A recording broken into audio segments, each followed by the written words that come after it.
السلام علیکم ورحمۃ اللہ۔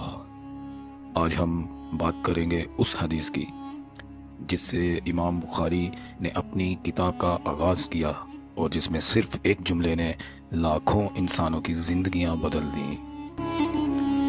اعمال کا دار و مدار نیتوں پر ہے اور ہر شخص کو وہی ملے گا جس کی اس نے نیت کی۔ جس کی ہجرت اللہ اور اس کے رسول کے لیے ہو، اس کی ہجرت اللہ اور اس کے رسول کے لیے ہے، اور جس کی نیت دنیا یا کسی عورت سے شادی ہو تو اس کی ہجرت اسی کے لیے ہے۔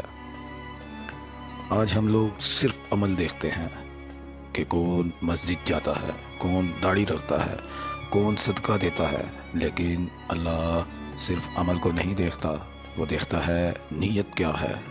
نماز پڑھنے والے لوگ بھی ٹک ٹاک ویڈیوز بنا رہے ہیں، صدقہ دینے والے بھی اپنا ویڈیو خود پوسٹ کر رہے ہیں۔ نیکی کو بھی آج ہم نے ریٹنگ اور فالوورز کا کھیل بنا دیا ہے۔ ایک نوجوان نے حج کیا لیکن پورے سفر میں اس نے حد سے زیادہ سیلفیاں اور ولاگز بنائے۔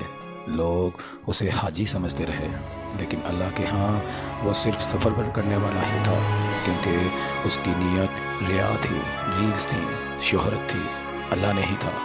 یاد رکھو، صرف عبادت کافی نہیں، عبادت کے پیچھے نیت خالص ہونی چاہیے، کیونکہ اللہ دیکھتا ہے کہ تم کیا کر رہے ہو، بلکہ کس کے لیے کر رہے ہو۔ اگر آپ چاہتے ہیں کہ ہم روزانہ ایسے ہی قرآن و سنت کی روشنی میں آپ کی نیت، آپ کی نیتوں کے راستے اور دلوں کی اصلاح پر بات کریں تو ابھی سبسکرائب کیجئے، بیل آئیکن دبائیے، تبصرہ کریں اور اس ویڈیو کو دوسروں تک ضرور پہنچائیں، کیونکہ نیت اگر بدل جائے تو عمل خود سنور جائے گا اور زندگی خود بدل جائے گی۔ میں ہوں حافظ بشارت، آپ اور میں ایک ساتھ ہیں، ایک نیت سے ایک اصلاح تک۔ جزاک اللہ۔